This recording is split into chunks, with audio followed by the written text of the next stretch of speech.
Swastiastu. Halo, kami dari kelompok 6 ingin mempresentasikan materi tentang pasar modal dan peransuransian. Om Swastiastu, perkenalkan nama saya Dewa Bagus Nandana Arifindra, nomor absen 2 dan kelas 10 IPS 3. Sekarang saya akan menjelaskan tentang pasar modal dan asuransi. Menurut UU nomor 8 tahun 1945 tentang pasar modal, dijelaskan beberapa pengertian. Yang pertama, pasar modal atau capital market adalah kegiatan yang berhubungan dengan penawaran umum dan perdagangan efek perusahaan publik yang berkaitan dengan efek terbitkannya, serta lembaga dan profesi berkaitan dengan efek. Yang kedua, bursa efek atau stock exchange adalah pihak yang menyelenggarakan dan menyediakan sistem atau sarana untuk mempertemukan penawaran jual dan beli efek dan pihak-pihak lain dengan tujuan perdagangan efek di antara mereka. Tugas bursa efek adalah sebagai berikut. Yang pertama, menyediakan sarana perdagangan efek.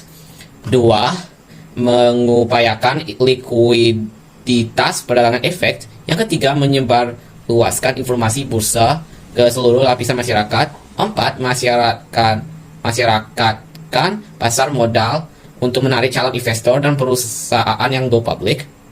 5. Menciptakan instrumen dan jasa baru. 6. Membuat peraturan yang berkaitan dengan kegiatan bursa. 7. Mencegah praktik transaksi yang dilarang melalui pelaksanaan fungsi pengawas. Yang ketiga adalah efek atau securities adalah surat berharga, yaitu surat pengakuan utang, surat berharga komersial, saham, obligasi, tanda bukti utang, dan unit penyertaan. Fungsi dan manfaat pasar modal. Di fungsi pasar modal atau bursa efek yaitu sebagai berikut. Pertama, sebagai sarana pendanaan usaha bagi perusahaan. Dua, sebagai sarana berinvestasi bagi para pemodal. Ketiga, sebagai sarana badan usaha untuk mendapatkan tambahan modal. Keempat, sebagai sarana pemerataan pendapatan. Sekarang saya akan jelaskan tentang manfaat pasar modal. Yang pertama, manfaat pasar modal bagi pemerintah. Yang pertama, mendorong investasi dan mendorong pemerataan pendapatan melalui pemilikan saham-saham. Yang kedua, manfaat pasar modal bagi emiten. Yang pertama, dapat menghimpun dana yang besar. Kedua, dana dapat diterima pada saat primary market selesai. Yang ketiga, manfaat pasar modal bagi investor atau pemodal. Yang pertama, dapat mengoptimalkan perolehan dan dari dana yang memiliki investor, seperti memperoleh dividen bagi pemegang saham dan bunga bagi pemegang obligasi. Yang kedua, pencapaian capital gain akibat meningkatkan harga saham. Yang terakhir, manfaat pasar modal bagi lembaga penunjang pasar modal. Perputaran efek yang semakin tinggi mengakibatkan jenis lembaga penunjang dan masing-masing berupaya meningkatkan profesionalismenya dapat menunjang memberikan pelayanan. Om Swastiastu. Perkenalkan, nama saya Ailen Rosana Sondewi, nomor absen 22 dari kelas 10 IPS 3. Kali ini saya akan menjelaskan tentang peran pasar modal. Pasar modal merupakan wahana pengalokasian dana secara efisien. Pasar modal sebagai alternatif investasi memungkinkan para investor untuk memiliki perusahaan yang sehat dan berprospek baik. Pelaksanaan manajemen perusahaan secara profesional dan transparan, dan peningkatan aktivitas ekonomi nasional. Om Swastiastu. Perkenalkan, nama saya Ida Yugadis Perlaya Pramesa Loka, absen 12 dari 10 IPS 3. Hari ini saya akan menjelaskan tentang penunjang pasar modal. Penunjang pasar modal. Dalam mekanisme pasar modal di Indonesia terdapat 4 golongan, yaitu investor atau pemodal, sektor bisnis atau emitmen, lembaga penunjang pasar modal, dan badan pemerintah. Sedangkan lembaga dan pelaku utama di pasar modal yaitu sebagai berikut. Yang pertama ada bursa efek atau stock exchange, adalah lembaga atau perusahaan yang menyediakan fasilitas sistem atau pasar untuk mempertemukan penawaran jual dan beli efek antar berbagai perusahaan atau perorangan yang terlibat dengan tujuan memperdagangkan efek perusahaan yang telah tercatat di bursa efek. Selanjutnya, ada lembaga clearing dan penjaminan LKP, adalah pihak yang menyelenggarakan jasa clearing dan penjaminan penyelesaian transaksi bursa. Selanjutnya, ada lembaga penyimpanan dan penyelesaian atau LPP, adalah pihak yang menyelenggarakan kegiatan kustodian sentral bagi bank kustodian, perusahaan efek, dan pihak lainnya. Selanjutnya ada pemodal atau investor, adalah pihak yang memiliki dana lebih guna ditanamkan ke dalam pembelian saham atau obligasi suatu perusahaan atau juga disebut dengan pemodal. Selanjutnya sektor bisnis atau emitmen, adalah pihak yang melakukan kegiatan penawaran umum atau public offering, atau pihak perusahaan yang menawarkan surat berharga atau efek kepada investor melalui penawaran umum. Public offering adalah kegiatan penawaran efek yang dilakukan oleh emitmen untuk menjual efek kepada masyarakat berdasarkan tata cara yang diatur dalam undang-undang ini dan peraturan pelaksanaannya. Selanjutnya ada penjamin emisi efek atau underwriter, adalah pihak yang membuat kontrak dengan emitmen untuk melakukan penawaran umum bagi kepentingan emitmen dengan atau tanpa kewajiban untuk membeli sisa efek yang tidak terjual. Komitmen penjamin emisi efek yaitu sebagai berikut. Yang pertama ada best effort, artinya komitmen untuk menjual dan atau memasarkan saham perseroan hanya sebatas pada kemampuan untuk memasarkan dan atau menjual saham calon perusahaan tercatat yang ditawarkan. Yang kedua ada full commitment, komitmen untuk menjual dan atau memasarkan saham perseroan di mana penjamin emisi mempunyai komitmen penuh untuk menjual dan memasarkan seluruh saham yang ditawarkan dan berkewajiban tetap membayarkan sejumlah tertentu senilai seluruh saham yang ditawarkan oleh calon perusahaan tercatat. Selanjutnya ada perusahaan efek atau securities company, adalah pihak yang melakukan kegiatan usaha dan memiliki izin otoritas jasa. Keuangan sebagai penjamin emisi, efek, atau bisa disebut PEE, perantara pedagang efek, bisa disebut dengan PPE, dan atau manajer investasi bisa disebut dengan ME. Selanjutnya ada perusahaan publik atau public company atau go public, adalah perseroan yang sahamnya telah dimiliki sekurang-kurangnya oleh 300 pemegang saham dan memiliki modal di setor sekurang-kurangnya 3 miliar rupiah atau sejumlah pemegang saham dan modal disetor yang ditetapkan dengan peraturan pemerintah. Selanjutnya ada prospektus, adalah setiap informasi tertulis sehubungan dengan penawaran umum dengan tujuan agar pihak lain membeli efek. Selanjutnya ada penasihat investasi atau investment advisor, adalah pihak yang memberi nasihat kepada pihak lain mengenai penjualan atau pembelian efek dan memperoleh imbalan jasa. Pemberian nasihat kepada pihak lain mencakup pemberian nasihat yang dilakukan secara lisan atau tertulis termasuk melalui penerbitan dalam media massa. Selanjutnya ada reksadana, bisa disebut dengan mutual funds, adalah wadah yang dipergunakan untuk menghimpun dana dari masyarakat pemodal untuk selanjutnya diinvestasikan dalam portofolio efek oleh manajer investasi. Selanjutnya ada perantara pedagang efek, adalah salah satu aktivitas pada perusahaan efek yang melakukan kegiatan usaha jual beli efek untuk kepentingan sendiri atau pihak lain. Selanjutnya ada manajer investasi atau investment manager, adalah pihak yang kegiatan usahanya mengelola portofolio efek untuk para nasabah atau mengelola portofolio investasi kolektif untuk sekelompok nasabah, kecuali perusahaan asuransi, dana pensiun, dan bank yang melakukan sendiri kegiatan usahanya berdasarkan perundang-undangan yang berlaku. Selanjutnya ada lembaga penunjang pasar modal, adalah institusi penunjang yang turut serta mendukung pengoperasian pasar modal dan bertugas dan berfungsi melakukan pelayanan kepada pegawai dan masyarakat umum. Di antaranya, Biro Administrasi Efek, Kustodian atau Bank Kustodian. Yang ketiga ada wali amanat. Yang keempat ada kegiatan berwali amanatan. Yang kelima ada pemeringkat efek atau rating securities. Selanjutnya ada profesi penunjang pasar modal. Profesi penunjang pasar modal adalah pihak-pihak yang telah terdaftar di Otoritas Jasa Keuangan yang persyaratan dan tata cara pendaftarannya ditetapkan dengan peraturan pemerintah. Di antaranya, yang pertama ada akuntan publik atau public accountant, yang kedua ada notaris, yang ketiga perusahaan penilai, yang keempat ada konsultan hukum atau legal consultant, yang kelima ada profesi lain. Selanjutnya ada badan pemerintah atau government, adalah pihak yang melakukan pembinaan, pengaturan, dan pengawasan sehari-hari kegiatan pasar modal yang dilaksanakan oleh Otoritas Jasa Keuangan atau OJK dengan tujuan mewujudkan terciptanya kegiatan pasar modal yang teratur, wajar, dan efisien, serta melindungi kepentingan pemodal dengan masyarakat. Otoritas Jasa Keuangan adalah lembaga yang berfungsi menyelenggarakan sistem pengaturan dan pengawasan yang terintegrasi terhadap keseluruhan kegiatan di dalam sektor jasa keuangan. Instrumen atau produk pasar modal. Instrumen dalam pasar modal yang merupakan instrumen keuangan jangka panjang, di antaranya saham atau stocks.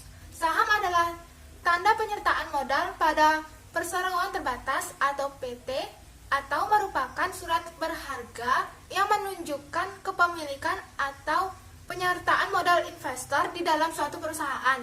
Saham yang diperjualbelikan di bursa efek terdiri dari saham biasa atau common stocks dan saham preferred atau preferred stock. Karakteristik saham yaitu memperoleh dividen atau pembagian laba yang diterima pemegang saham, memiliki hak suara dalam rapat umum pemegang saham atau RUPS. Yang ketiga, dimungkinkan memiliki hak memesan efek terlebih dahulu. Dan yang terakhir, terdapat potensial capital gain atau capital loss. Keuntungan membeli atau memiliki saham yaitu dividen, yaitu bagian keuntungan yang diberikan perusahaan penerbit saham atas keuntungan yang dihasilkan perusahaan. Yang kedua, ada capital gain. Capital gain adalah selisih antara harga beli dan harga jual yang lebih tinggi. Selain ada keuntungan membeli atau memiliki saham, juga terdapat resiko atau kerugiannya, yaitu capital loss. Capital loss adalah selisih antara harga beli dan harga jual yang lebih rendah. Tidak ada pembagian dividen, resiko likuidasi atau pembubaran perusahaan atau perusahaan bangkrut. Dan yang terakhir, delisting dari bursa efek atau dikeluarkan dari bursa efek. Yang kedua ada obligasi atau bonds. Obligasi adalah surat tagihan atas beban atau tanggungan pihak yang menerbitkan atau mengeluarkan obligasi tersebut. Karakteristik obligasi diantaranya merupakan surat tanda berutang yang diterbitkan oleh perusahaan atau pemerintah, periode atau berjangka waktu menengah dan panjang, membayarkan bunga secara periodik atau interest bearing bond, biasanya setengah tahun sekali atau tidak membayarkan bunga sama sekali atau zero coupon bond. Terdapat 3 jenis tingkat penjualan obligasi, yaitu obligasi dijual lebih tinggi dari nilai pokok obligasi atau premium, dan selisihnya merupakan agio obligasi.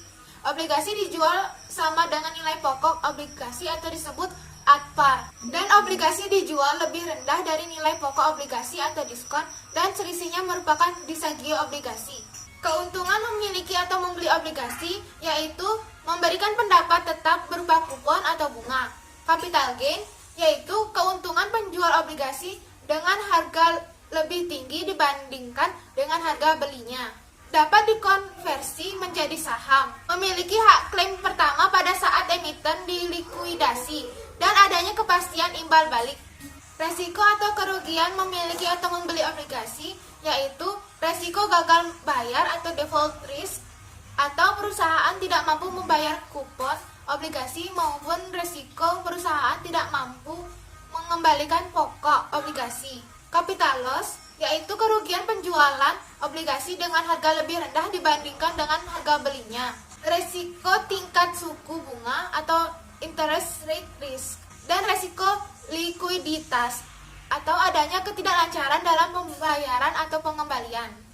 Warrant atau warrant or futures.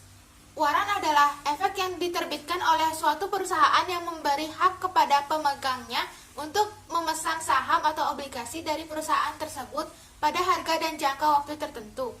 Keuntungan memiliki atau membeli warrant yaitu capital gain dengan leverage jika warrant dikonversikan menjadi saham, dan capital gain yang diperoleh di pasar sekunder. Resiko atau kerugian memiliki atau membeli warrant yaitu capital loss dengan leverage, capital loss yang diperoleh di pasar sekunder. Yang keempat ada reksadana atau mutual fund. Reksadana adalah wadah yang dipergunakan untuk menghimpun dana dari masyarakat pemodal untuk selanjutnya diinvestasikan dalam portofolio efek oleh manajer investasi. Keuntungan membeli atau memiliki reksadana yaitu tingkat pengembalian yang potensial. Pengelolaan dana oleh manajemen yang profesional, likuiditas atau mudah diinvestasi di pasar modal, diversifikasi efek, dan efisiensi waktu. Sedangkan risiko atau kerugian membeli reksadana yaitu resiko berkurangnya nilai unit penyertaan, capital loss, dan resiko likuidasi pada reksadana tertutup. Dan yang terakhir ada opsi atau options. Opsi adalah hak untuk membeli atau menjual suatu saham pada harga yang telah diperjanjikan sebelumnya. Om Swastiastu. Perkenalkan, nama saya Kadek Dwi Ceyani, nomor absen 24 dari kelas 10 IPS 3. Di sini saya akan mempresentasikan tentang mekanisme transaksi di pasar modal. Dalam mekanisme kerja bursa efek, suatu perusahaan yang masuk bursa efek merupakan perusahaan yang sudah go public. Sehingga dalam mekanisme perdagangan di pasar modal dilakukan di pasar perdana dan pasar sekunder. Pasar perdana atau yang disebut dengan primary market merupakan pasar yang pertama kalinya efek atau saham diperdagangkan sebelum dicatat di bursa efek. Aksi ini disebut dengan Initial Public Offering atau IPO. Proses perdagangan pada pasar perdana dapat digambarkan sebagai berikut. Prosedur penawaran dan pemesanan efek di pasar perdana pada Bursa Efek Indonesia adalah yang pertama, penawaran perdana suatu saham atau obligasi suatu perusahaan kepada investor publik dilakukan melalui penjamin emisi dan agen penjual. Tata cara pemesanan saham atau obligasi yang terpenting harus diinformasikan ke dalam surat kabar berskala nasional dan dibagikan melalui publik dalam bentuk prospektus. Yang kedua, investor yang berminat dapat memesan dengan cara menghubungi agen penjual dan penjamin emisi serta mengikuti prosedur yang sudah ditetapkan. Serta yang ketiga adalah investor kemudian melakukan pemesanan saham atau obligasi disertai pembayaran. Yang keempat, penjamin emisi dan agen penjual kemudian mengumpulkan hasil penawaran umum kepada investor. Yang kelima, proses penjatahan saham atau yang disebut dengan allotment kepada investor dilakukan oleh penjamin emisi dan emiten. Serta yang keenam adalah apabila jumlah saham atau obligasi kurang dari yang dipesan, maka kelebihan dana investor akan dikembalikan, yang disebut dengan refund. Pasar sekunder. Pasar sekunder merupakan pasar di mana efek-efek yang telah dicatat di bursa efek diperjualbelikan. Prosedur perdagangan saham pada pasar sekunder di Bursa Efek Indonesia yang pertama adalah investor menghubungi perusahaan efek baik untuk beli atau jual saham. Yang kedua, order beli atau jual saham disampaikan investor di perusahaan efek ke pialang yang di lantai bursa. Jadi, tugas pialang di bursa adalah pada dasarnya menerima dan memasukkan order ke dalam sistem komputer JET. Yang ketiga, semua transaksi yang terjadi di sistem JET selanjutnya dikirim ke sistem komputer yang ada di lembaga clearing dan penjaminan dan lembaga penyimpanan dan penyelesaian. Untuk memasuki tahap penyelesaian transaksi, yang keempat, netting merupakan proses yang ada di sistem komputer LKP yang bertujuan untuk mengetahui hak dan kewajiban masing-masing perusahaan efek. Yang kelima, sistem komputer di LPP akan menyelesaikan transaksi yaitu dengan cara melakukan pemindah bukuan antar rekening.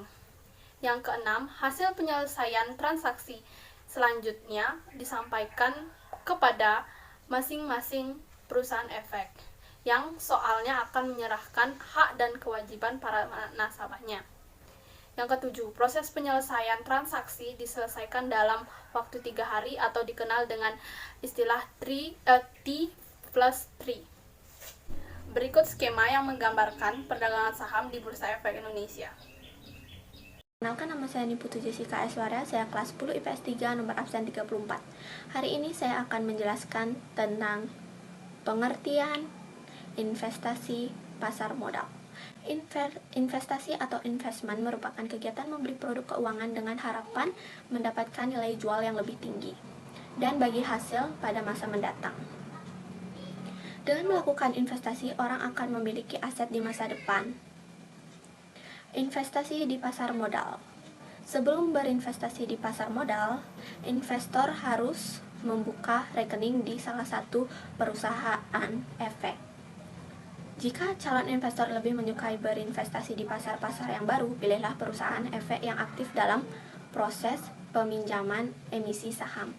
Jika calon investor hanya memerlukan yang paling mendasar seperti jual atau beli, pilihlah perusahaan yang menyediakan tersebut secara tepat dan akurat.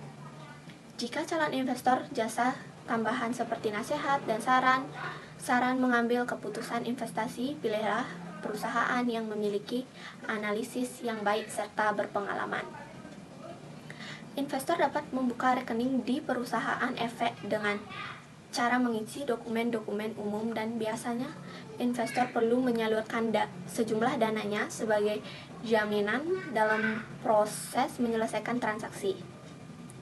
Untuk transaksi saham, transaksi dapat diawali dengan jual atau beli ke perusahaan efek. Perintah tersebut dapat dilakukan secara langsung atau tertulis. Perintah tersebut harus berisikan nama saham, berapa jumlah saham yang dijual atau beli, dan berapa harga yang dijual atau beli. Perintah tersebut selanjutnya akan diverifikasi oleh perusahaan yang bersangkutan. Selanjutnya, perintah tersebut akan dimasukkan ke dalam sistem pedagang bursa. Semua perintah jual atau beli dari seluruh perusahaan akan dikumpulkan di bursa dalam sistem yang disebut CHATS. Untuk transaksi obligasi, transaksi dimulai dengan menempatkan kuotasi di sistem perdagangan di BI yang disebut OTC, Fees Over the Counter Fixed Income Service, sehingga kuotasi yang masuk di sistem dapat dilihat secara langsung oleh pelaku pasar lainnya.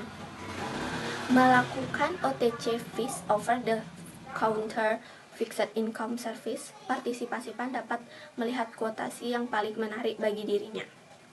Kemudian partisipan yang tertarik untuk membeli atau menjual bisa menghubungi partisipan yang akan menjual atau membeli untuk negosiasi lebih lanjut.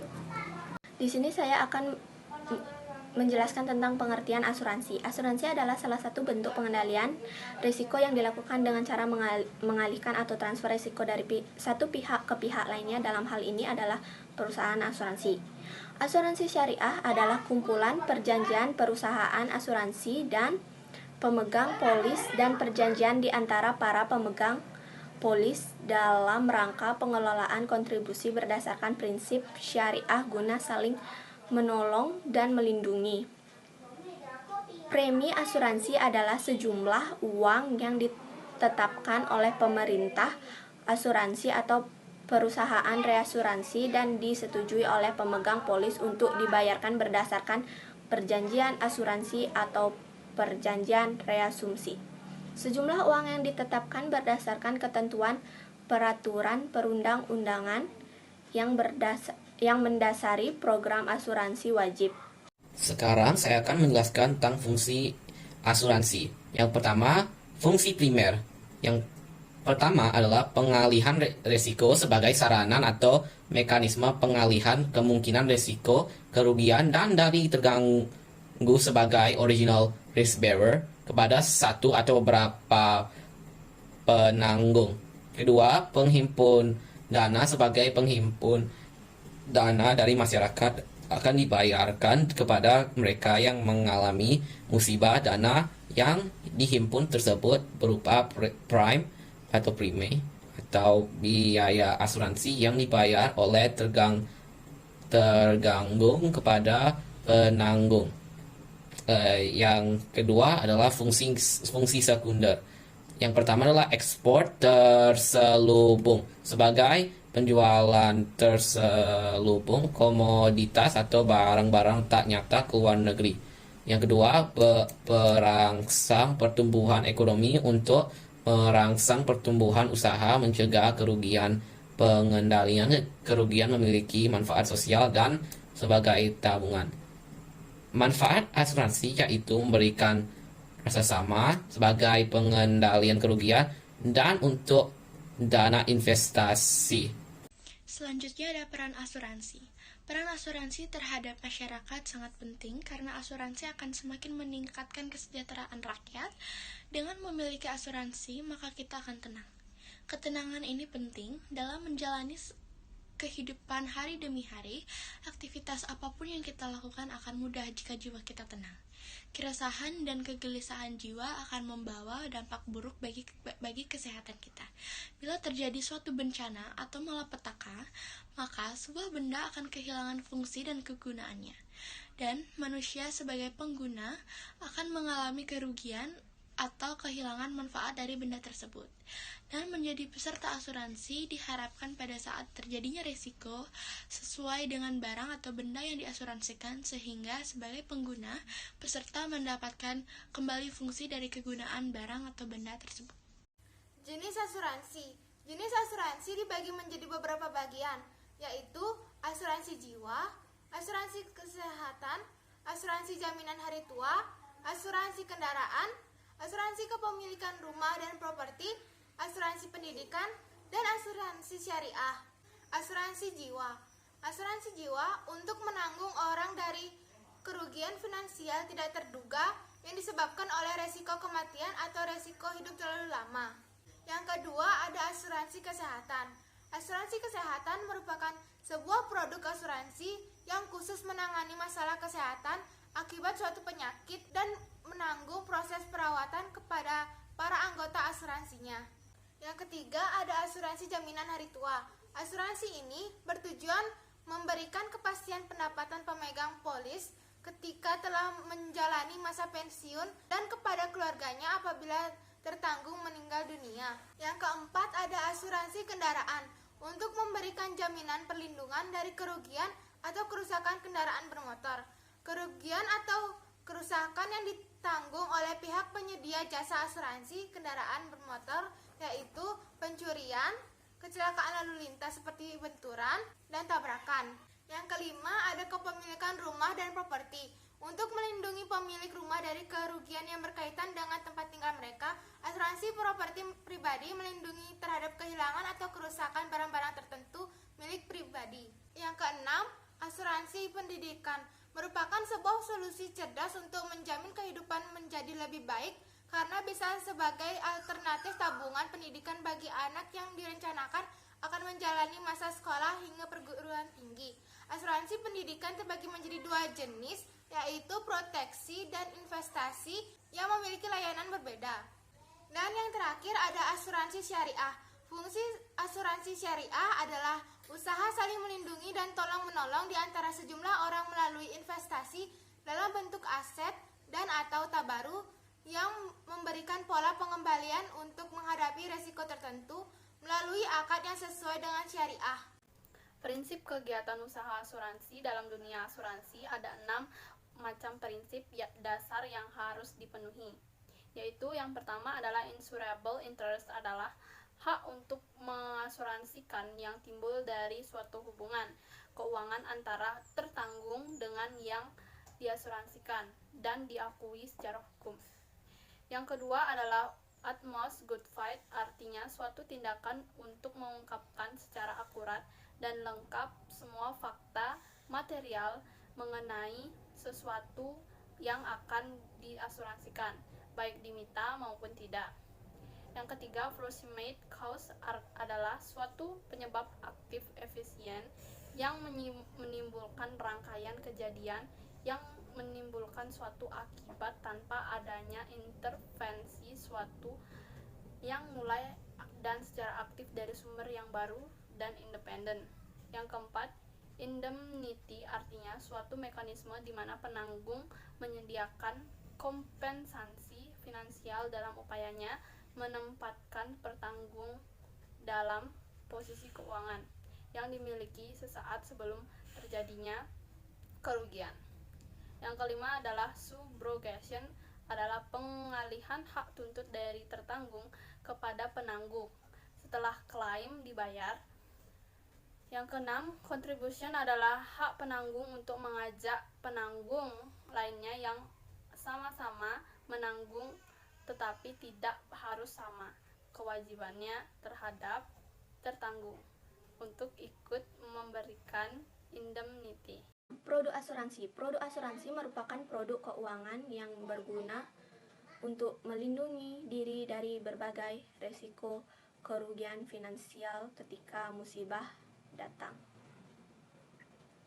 Adapun beberapa asuransi, yaitu asuransi kesehatan. Asuransi kesehatan adalah sebuah jenis produk asuransi yang secara khusus menjamin biaya kesehatan atau perawatan para anggota asuransi tersebut jika mereka jatuh sakit atau mengalami kecelakaan. Yang kedua, ada asuransi jiwa. Asuransi jiwa memerlukan asuransi yang bertujuan menanggung orang terhadap kerugian finansial tak terduga yang disebabkan karena meninggalnya terlalu cepat atau hidupnya terlalu lama. Yang ketiga, asuransi mobil atau kendaraan. Asuransi kendaraan bermotor adalah produk asuransi yang menjamin setiap kerugian atau kerusakan terhadap mobil atau sepeda motor Anda yang disebabkan oleh kecelakaan, benturan, terbalik, tergelincir, terpelosok. Yang keempat, asuransi pendidikan. Asuransi pendidikan ini merupakan produk gabungan antara proteksi asuransi jiwa ditambah dengan instrumen pasar uang. Asuransi akan meminjamkan biaya pendidikan anak bila nantinya orang tua tidak dapat lagi mencari nafkah karena meninggal dunia atau cacat total. Yang kelima, ada asuransi properti. Asuransi properti adalah produk perlindungan yang memberikan pertanggungan terhadap properti baik rumah, apartemen, dan ruko. Properti adalah aset berharga yang harus dijaga sebaik mungkin. Asuransi properti sesuai namanya akan memberikan berbagai jenis perlindungan terhadap properti termasuk rumah. Terima kasih. Om Santi Om.